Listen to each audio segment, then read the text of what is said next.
Ada yang satu inisiatif si P ini buat nyembuhin, tapi dia pengennya pakai mediator air, sedangkan ada air di salah satu sungai itu jaraknya agak sedikit apa ya istilahnya, turun ke bawah lah, menurun di bawah, lembah sedikit untuk ambil air. Nah karena udah kejadian 2 orang ini kesurupan, 11 orang, berarti 9 orang ini nggak ada yang berani buat turun ke bawah. Karena saking ketakutannya dan saking pengen cepet menyembuhkannya 2 orang yang kesurupan ini, si B berinisiatif untuk cari air. Nah sedangkan iya pertamanya. Nah karena dia juga istilahnya pengen cepet-cepet Pak, yang ada di depannya apa, yang penting itu air, itu yang dipakai. Oke. Tahu apa yang diambil Pak? Apa itu? Marimas dalam botol. Selamat datang di podcast Pasar Momo.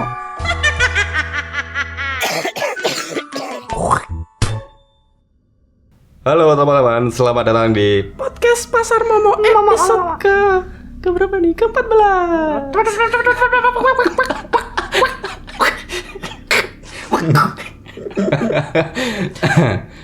Oke, ini ngomong masalah masa kecil ya. Oke. Dulu kecilanku ini bukan kecilanku semua, bukan kecilanku aja. Kecilan anak-anak kelahiran 90 2000-an awal. 2000 masuk ya? Kayaknya enggak ya. 90-an berarti ya? Siapa? Ya, yang anak-anak yang lahir tahun 90-an. Di ceritaku ini kan ini berhubungan sama salah satu acara TV. Yang namanya TV-nya itu La TV. Dulu banget namanya La TV. Sekarang jadi TV7 TV One bukan? Ya, TV One. TV One. Nah, di di La TV ini dulu itu sempat ada acara yang namanya Pemburu Hantu. Ya. Nah, Pemburu Hantu ini isinya ya Ustadz Guntur Bumi, Soleh Tapi, Pati Pak. Pati dong. Jauh dong, Jawa Tengah. Nah, itu kegiatannya mereka itu muter-muter di rumah-rumah hantu, terus melakukan eksorsis atau pengusiran setan, nangkap-nangkap, ada yang lukis, ada yang atraksi, macam-macam lah di situ. Nah, di acara itu aku sering nonton kan sama keluarga, kalau itu sama teman-temanku di sana itu. Dan akhirnya gara-gara acara TV itu, aku sama teman-temanku, jadi kami ini ingin mempraktekkan kegiatan yang dilakuin Ustadz Guntur Bumi dan kawan-kawannya itu. Oh, FOMO Pak, FOMO. Kalau dulu tuh belum ada kata-kata FOMO belum ada. Nah, jadi ceritanya gini. Jadi ini kejadian circa 2004-2005. Di tahun itu aku masih SD, sangat kecil banget. Betul, saya juga Pak. Oke. Dan di malam itu karena udah yang aku jelasin sebelumnya tadi, aku sama anak-anak itu terinspirasi sama kegiatannya Ustadz Guntur Bumi dan teman-temannya. Di malam itu setelah habis taraweh, aku melakukan kegiatan yang sama. Jadi intinya cosplay. Jadi di sini ada beberapa temanku lawas. Itu aku nggak mau nyebutin namanya, langsung katakan berlima gitu aja lah. Aku ditemani sama si A, B, C, D. Ini muter di komplek perumahanku. Yang dimana perumahanku ini waktu dulu itu aku tinggal di Kabupaten Tulungagung. Dan perumahan ini itu perumahan angker. Seluruh kawasan perumahan itu angker Pak? Seluruh kawasan. Nanti aku akan menguak misterinya ini. Oke. Dan di komplek perumahannya ini banyak banget rumah-rumah kosong. Jadi di setiap gang itu mungkin ada 3-4 rumah kosong. Dan itu bertebaran. Jadi tetangga-tetangga yang tinggal di sana ya nggak dempet-dempet itu nggak. Jadi katakan ada jaraknya. Ada jaraknya, dan yang menjaraknya dia rumah-rumah kosong itu. Jadi itu setiap rumah tuh pasti ada pengalaman mistisnya, entah diketok temboknya, terus di rumah kosong dia ada kegiatan masak lah, ada orang-orang ngobrol di ruang tamu itu pada kosong. Hantu masak. Oke. Nah gitu.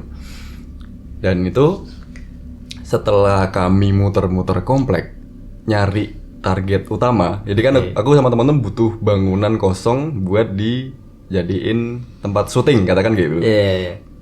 Setelah muter-muter berapa lama, habis sholat raweh, aku nggak ketemu-temu. Terus akhirnya si temanku si D ini itu ngomong, ini kayaknya yang cocok itu di sebelahnya musola. Nah di sebelah musola ini ada rumah tingkat lantai 2, itu warnanya kuning. Dan rumah ini udah kosong sebelum rumahku dibangun.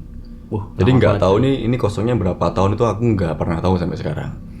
Dan katanya rumah ini udah ada pemiliknya, cuman selama bertahun-tahun itu tuh belum pernah dimasukin, maksudnya apa ya? Orangnya tuh nggak pernah tinggal di sana. Jadi rumahnya tuh tempati sama sekali. Bener-bener kosong, pintunya kebuka, nggak dikunci sama sekali. Jadi kalau anak-anak kecil mau main petak umpet di sana bisa masuk ke dalam rumahnya itu. Oke. Dan aku dulu pernah gitu. Jadi sampai apal ini dina-dina kamarnya, di mana aja kamar mandinya, di mana itu apal. Room tour ya Pak ya. Room tour rumah angker. Room tour rumah angker. Bahaya Pak. Nah itu karena rumah kuning ini dipercaya jadi rumah yang paling angker di perumahan itu, yang notabene rumahnya nih ada di depan rumahku pas. Tapi nggak depan-depan gitu, aku cuma ngadep di halaman belakangnya. Akhirnya aku sama teman-teman mutusin buat melakukan pengusiran setan itu di depan rumahnya pas. Jadi nggak saya masuk ke dalam, karena kondisi waktu itu sekitar 7:30 sampai jam 8 malam. Oke. Jadi karena orang-orang tua udah pada pulang ke rumah, anak-anak kecil yang habis tarawih kan bebas mau kemana pun. Yang penting ntar jam 9 atau jam 10 pulang ke rumah gitu. Akhirnya di depan temboknya, jadi itu nggak ada pagernya, di depan tembok aku sama anak-anak itu berdiri melingkar. Aku yang paling tengah.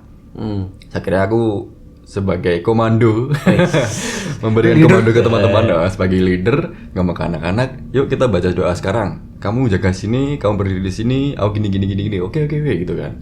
Akhirnya kami berdoa pakai ayat-ayat Quran yang paling kami kuasain waktu itu. Dan aku ngomong kalau bisa dipakai doa yang paling panjang. Al-Baqarah. Enggak dong. Kepanjangan Pak itu. Itu berapa juz itu? 7 ya. Atau berapa? Akhirnya itu aku baca doa, bla panjang banget. Itu sambil pakai sarung di badan gitu. Jadi aku selempangin, tangan kanan bawa tasbih. Jadi dan beberapa temanku yang cowok itu, jadi cowoknya tuh 3, ceweknya 2. Yang 3 cowok juga pakai tasbih sendiri. Yang cewek tuh tanpa tasbih itulah pokoknya itu sambil berdoa bla di tengah kami baca doa. Itu vibe-nya udah nggak enak. Jadi mencekam terus aku agak lirik kanan kiri buat lihat posisinya teman-teman sama keadaannya mereka. Ternyata mereka masih aman. Cuman aku ngelihat temanku si F yang sebelah kiriku pas itu cewek, dia apa ya nyebutnya tuh, dahinya tuh mengernyit gitu loh. Jadi wajahnya tuh kayak merengut kerasan sesuatu gitu. Terus aku tetap bacaan doa kan. Makin lama angin yang pertamanya itu sejuk tahu-tahu jadi panas.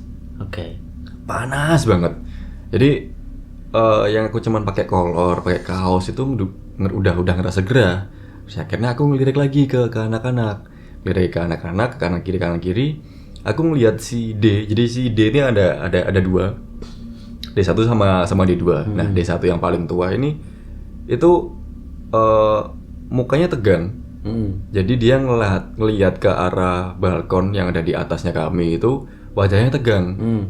Terus akhirnya aku coba ngelihat juga kan apa yang ada di balkon tadi itu. Pas aku ngelirik ke atas, aku ngelihat ada sosok perempuan itu berdiri di atas balkon sendirian, pakai baju putih dan berpayudara besar, dengan wajah yang sangat ngeri banget lah. Jadi wajahnya itu menyeringai, liatin kami semua, dan posisinya dia tuh berdiri tapi seakan-akan mau terjun dari atas, mau nyerang gitu intinya itu. Dan aku langsung teriak ke teman-teman, kabur gitu. Pas aku bilang kabur, aku kan nyolong lagi lihat ke balkon tadi kan. si perempuan itu terjun, Pak. Terjun. Oke. Aku mikirnya itu ya udah lari sebisa mungkin, secepat mungkin. Aku balik badan ke arah kiri. Si sosok itu nerjang ke arahku pas.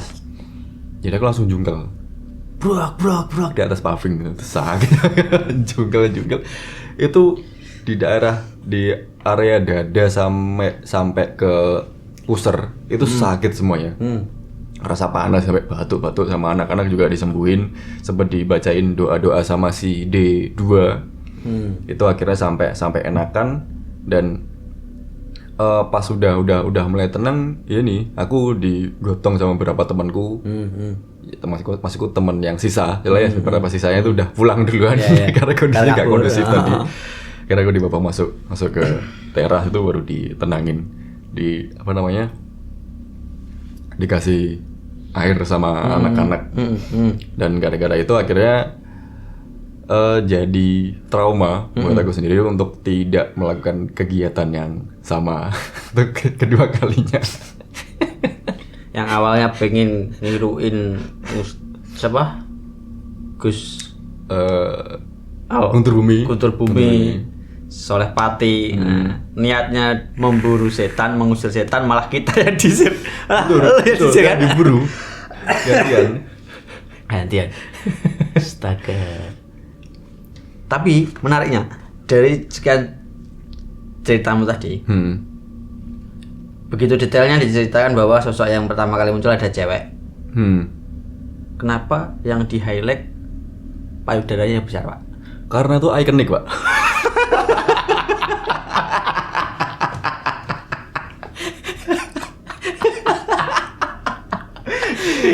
Ya maksudku serius. Ini kan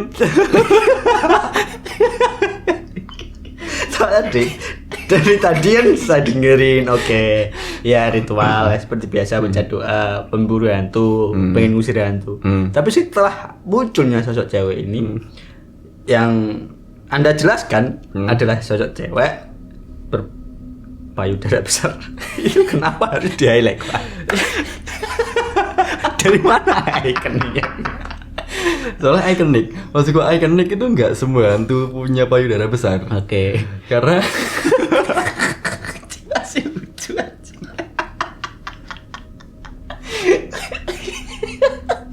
Ya Allah. Oke. Soalnya gara-gara si perempuan punya payudara besar nih ya. Setan ini tuh dinamain jadi kolong wewe. Oh. Satu kolong wewe, ada yang nyebut lagi wewe gombel. Okay. Dan itu ciri khasnya yaitu. Oh. Baru tahu saya, Pak. Itu. Kenapa asal-usulnya dipanggil wewe gombel ya karena emang dia ikonik gitu ya. Gitu. Oke. Sebodoh itu saya, Pak. Sorry. Gak tahu tuh disebut jadi gombelnya bagian mana tuh nggak ngerti aku. Sekarang. Ikonik gitu. Bergelantungan, sampirkan kanan, plak, sampirkan kiri, plak. Ini kalau kalian pernah nonton filmnya The Aladdin ya, ini tokonya tuh sama kayak Tetra. Tetra tuh salah satu bodyguard ceweknya Aladdin motherfucker itu. Astaga. Wujudnya sama itu. Oke. Itu ternyata asal-usul wewe gombel. Dan selain itu juga wewe gombel itu suka nyulik anak-anak kecil. Yang itu banyak banget cerita masalah wewe gombel nyulik itu. Oh, saya baru ngeh ini, Pak. Kenapa wewe gombel suka nyulik anak kecil? Karena dia punya fitur yang digunakan untuk memberikan ASI, ke anak-anak kecil. Jadi kalau bagi kalian yang mungkin apa istilahnya tidak dapatkan ASI eksklusif, Pak, mending hubungi wewe gombel. Silakan hubungi wewe gombel terdekat. Oke, asuk. Ini selain anak kecil juga boleh kok sebenarnya. Jangan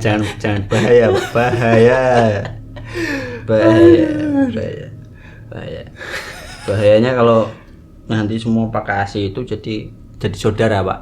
Oh iya. Jadi saudara, Pak. Karena sepersusuan. Jadi nggak boleh nikah, nggak boleh pacaran gitu.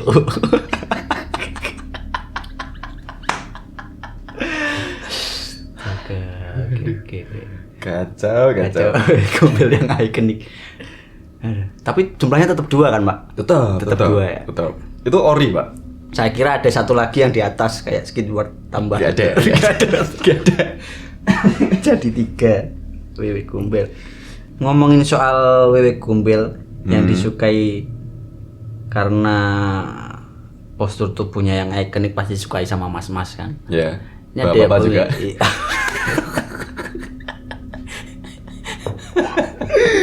Aduh. Ngomongin soal mas-mas itu, saya juga punya cerita mengenai mas-mas. Oke. Dan mas-mas itu enggak cuma sosok mas-mas, tapi ini salah satu alat untuk menyembuhkan orang kesurupan.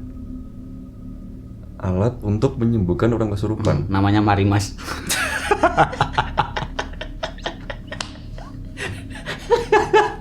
Jelek banget ini bikinnya. Marimas. Jadi ceritanya gini. Ya, saya punya teman, Pak. Dia punya teman, ada ya salah satu teman saya ini lagi-lagi naik gunung, Pak. Oke. Nah, panggil saja si P gitu, Pak ya. Nama si P ini naik gunung sama 11 rombongannya, Pak. Ya. Tujuannya di salah satu gunung yang ada di Mojokerto.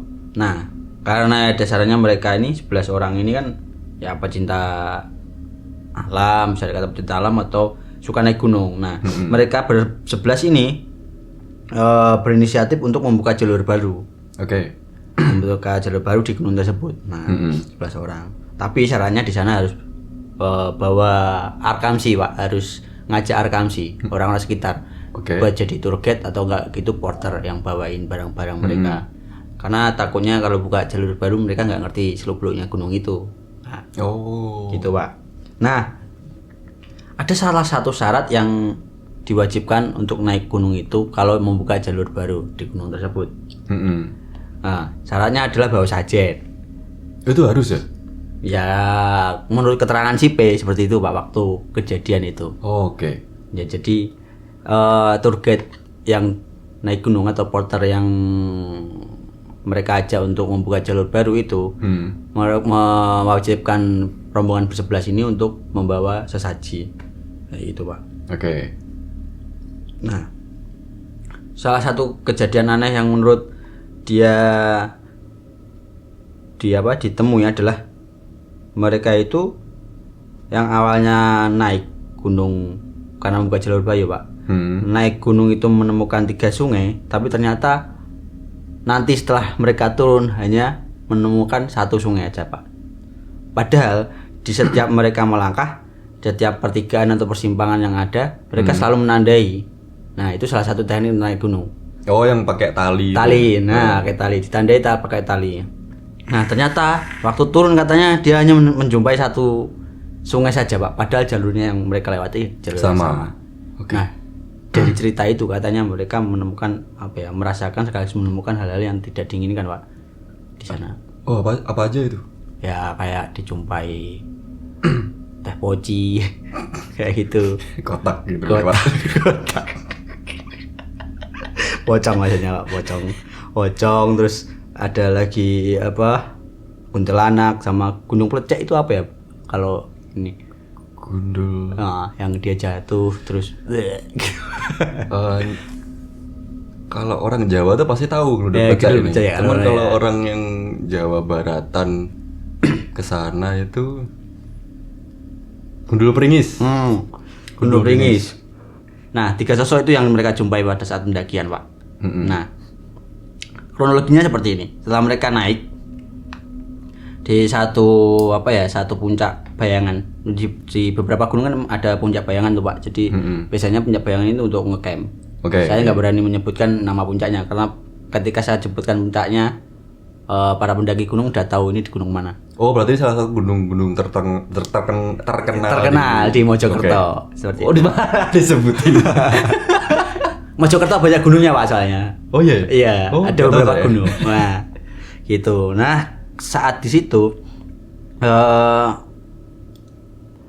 mereka menjumpai salah satu bapak-bapak. Bilangnya bapak-bapak. yang sedang cari rebung bambu muda. Nah itu wajahnya nggak kelihatan Pak, hitam, flat, nggak ada hidung, nggak ada mata, nggak ada telinga. Wah, muka rata. Itu kondisinya malam, serba hitam katanya. Oke. Kondisinya jam 2 pagi Pak. Nah si bapak-bapak ini hanya bilang gitu aja Pak. kayak cewek yang lagi cat cuek gitu. Cewek ngambek. Nah, lanjut. Nah, mereka ini saking ketakutan, mungkin antara ketakutan atau pengen berpikir logis ya, mungkin memang warga sekitar yang cari rebung, tapi posisinya jam 2 pagi itu apa ada orang warga sekitar jam segitu mencari rebung? Nggak mungkin. Nah, akhirnya mereka berpikir logis dan melanjutkan perjalanan, Pak. Berarti itu di persimpangan jalannya pas? Di sebelahnya apa di mananya itu? Ya, menurut keterangannya di salah satu tempat itu, puncak yang Bayangan itu mereka menemukan. Tapi jaraknya jauh nggak? Nggak jauh sama puncak Bayangan katanya. Maksudku antara si bapak-bapak tadi muka rata itu sama teman-teman itu jaraknya deket apa enggak? Deket banget Pak. Karena kan kalau di gunung kan kita jarang kan menemukan apa istilahnya halaman datar gitu kan, jarang kan. Pasti jalan setapak, kalau nggak pertigaan pun itu luasannya nggak begitu luas pasti. Hanya pertigaan, mungkin kalau diibaratkan ya cukup untuk satu mobil, ditempati satu mobil biasanya di gunung.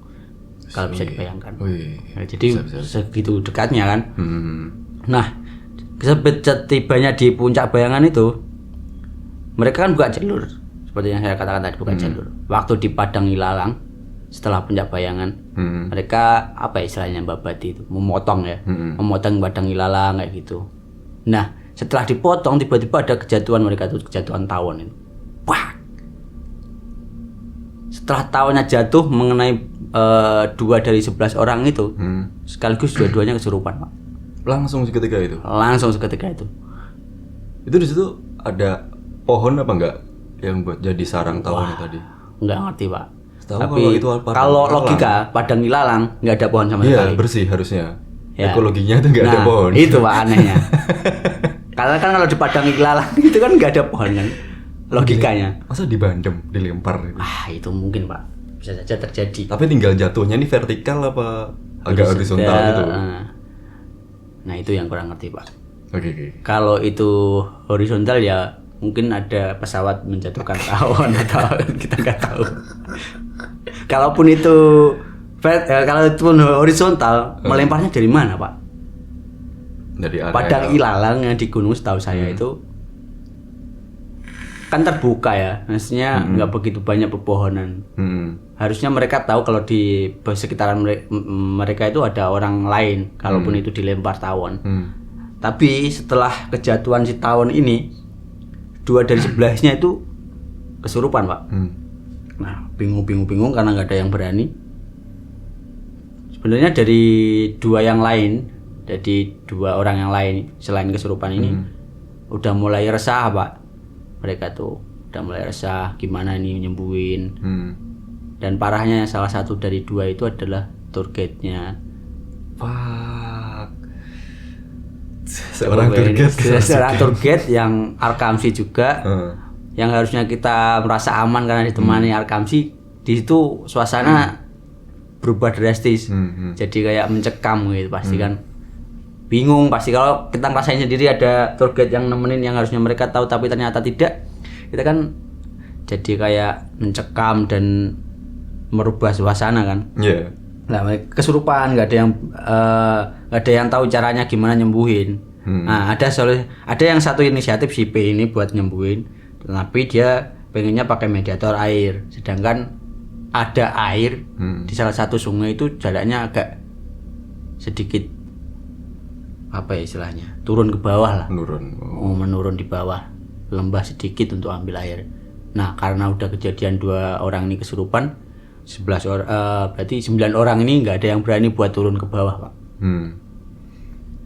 Karena saking ketakutannya dan saking pengen cepet menyembuhkannya 2 orang yang kesurupan ini, si P berinisiatif untuk cari air. Nah, sedangkan sendirian? Iya pertamanya. Nah, karena dia juga istilahnya pengen cepet-cepet Pak.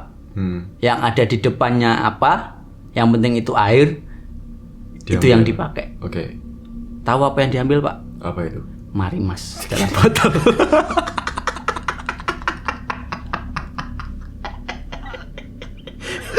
Astagfirullahaladzim. Nah, karena kan apa istilahnya?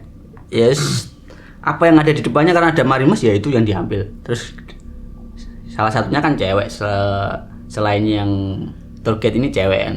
Sebut saja Mbak R gitu. Oke. Ya si Mbak R ini kan kesurupan udah, wah katanya dia menari Jawa lah sambil nyanyi-nyanyi gending lah atau apa. Nah, si P ini inisiatif buat membasuh mukanya si Mbak R dengan cara mengambil marimas kemudian dibasuhkan ke mukanya si Mbak R, ya karena emang nggak ada yang lain selain marimas kan ya. Dibasuh set dibasuh mukanya sambil dibisikin adzan gitu Pak. Allahu Akbar, Allahu Akbar. Yang terjadi adalah Mbak R tambah sehat. Menari dengan tambah lincah. Ya kali Pak tambah itu marimas seger dong ya. Ya Allah. Tambah sehat, tambah menari-nari dan menjadi-jadi. Malah tambah dati. Sambil menari-nari dia bilang katanya, "Kalian siapa? Ini tempat saya," katanya gitu. Tapi pakai bahasa Jawa kan. Pakai bahasa Jawa. Wah, si P bingung dong, kenapa ini kok tambah sehat si hantu? Apakah marimas ada kandungan yang menyegarkan atau seperti apa? Dia bingung kan. Akhirnya dibiarkan saja menari-nari dan menonton tarian hantu. Jangan jadi tontonan. Iya, Tega bener nih teman-teman. Ya Allah. Aduh. Nah, karena itu tadi, karena si P akhirnya salah satu temennya juga ikut memberanikan diri buat mengatasi kesurupannya ini. Karena mungkin marimasnya juga sudah habis. Akhirnya mereka sebisanya buat menyembuhkan, dibacain ayat kursi, bacain surat-surat atau apa. Nah, kebetulan si P ini nggak hafal Pak surat-surat panjang Pak. Yang dibaca cuma Al-Fatihah, Al-Ikhlas sama Anas. Udah persis kayak orang tahlil lah. Ya, kayak gitu kan. Tapi itu udah aman sebenarnya. Udah aman itu. Nah, bacain itu akhirnya si Mbak R ini agak sedikit apa istilahnya melandai lah kesurupannya. Antara capek atau pengen marimas lagi saya juga nggak tahu. Aduh. Ya, dengan adanya itu mereka jadi kayak apa istilahnya dapat pelajaran Pak. Lain kali jangan pakai marimas dong. Mungkin ekstra jauh sama.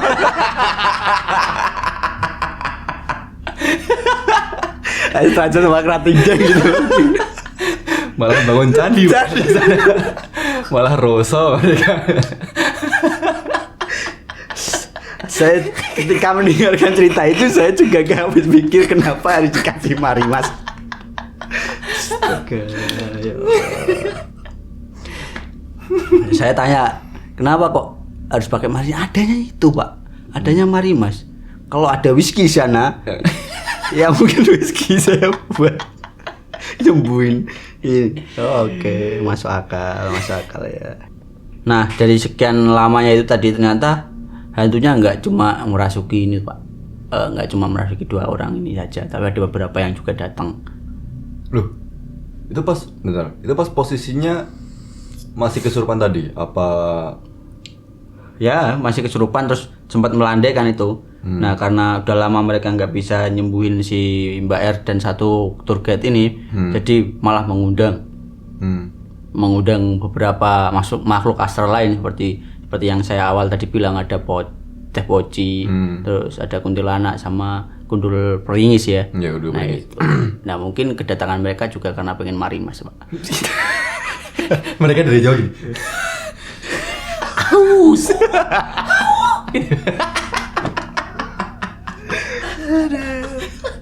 Nah, itu anehnya. Cuman akhirnya tetap sembuh Pak karena dibacain ayat kursi berkali-kali. Dan itu akhirnya setan-setan yang lainnya tuh pada ngilang semua habis itu.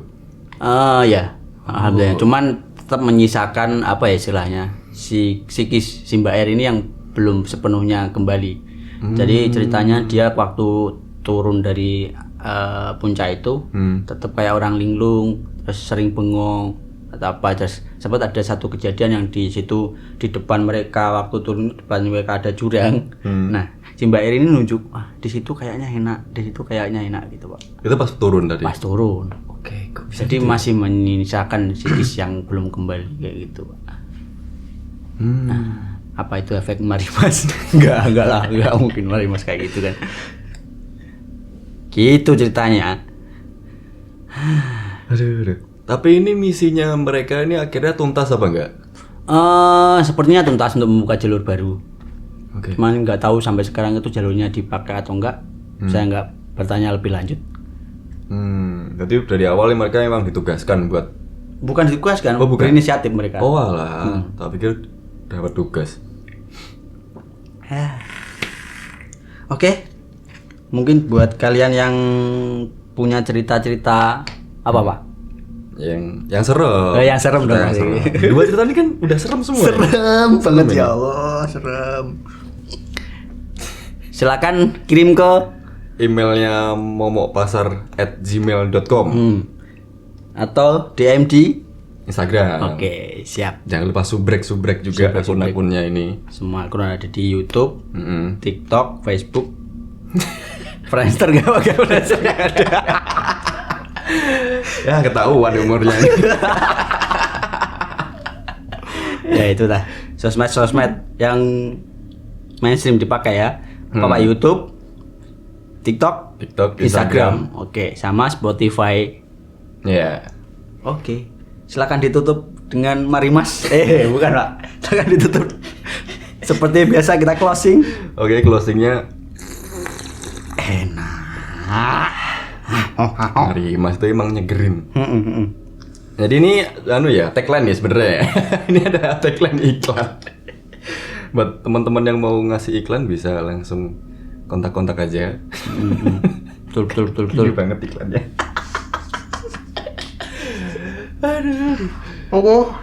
Oke lah, sampai jumpa di Episode selanjutnya. Oke, bye-bye. Dah.